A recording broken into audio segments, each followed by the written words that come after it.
ఆర్థిక సంక్షోభం వల్లనో, కొత్త ప్రాజెక్టులు రాకనో, లేక ఆర్టిఫిషియల్ ఇంటెలిజెన్స్ ప్రభావమో, కొత్త టెక్నాలజీ రాకపోవడం ఇలా కారణాలు ఏమై ఉంటాయో తెలియదు కానీ ఐటీ పరిశ్రమలో భారీగా లే ఆఫ్స్ మాట వినిపిస్తోంది. ప్రముఖ కంపెనీలతో సహా చిన్న చితక కంపెనీలన్నీ భారీగా ఐటీ ఉద్యోగులను తొలగిస్తున్నారు. దీంతో చాలా మంది రోడ్డున పడుతున్నారు. దీంతో ఐటీ జాబ్ అంత సేఫ్ కాదేమో అన్న అభిప్రాయానికి వచ్చేస్తున్నారు. 2024 జనవరి 1 నుంచి జూన్ 21 వరకు ఇప్పటి వరకు ప్రపంచవ్యాప్తంగా 98,834 మంది ఐటీ ఉద్యోగులను కంపెనీలు తొలగించాయి.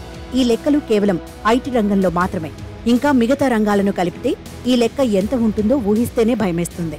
ఐటీ ఉద్యోగుల పరిస్థితి అయితే మరీ ఘోరంగా ఉంది. రోజుకు ఏకంగా 500 మంది తమ ఉద్యోగాన్ని కోల్పోతున్నారని నివేదికలు చెబుతున్నాయి. All India IT and ITES employees union data ప్రకారం 2023లో సైలెంట్ లే ఆఫ్స్ కింద 20,000 మంది ఐటీ ఉద్యోగులు జాబ్స్ ని కోల్పోయారు. అయితే ఈ సంఖ్య ఇంకా ఎక్కువ ఉండే అవకాశం ఉందని తెలుస్తోంది. 2024లో మొదటి 5 నెలల్లో భారత్లోని సైలెంట్ ఆఫ్ లే ఆఫ్స్ కారణంగా ప్రముఖ ఐటీ కంపెనీలకు చెందిన సుమారు 2,000 నుంచి 3,000 మంది ఐటీ ఉద్యోగులు రోడ్డున పడ్డట్లు తెలుస్తోంది.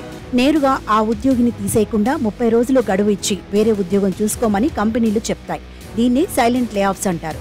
30 రోజుల్లో ఆ ఉద్యోగి వేరే కంపెనీలో ఉద్యోగం దొరికినా దొరకకున్నా తాను చేసే కంపెనీ నుంచి వెళ్లిపోవాల్సిందే. లేదంటే కంపెనీ నేరుగా ఆ ఉద్యోగిని టెర్మినేట్ చేస్తుంది.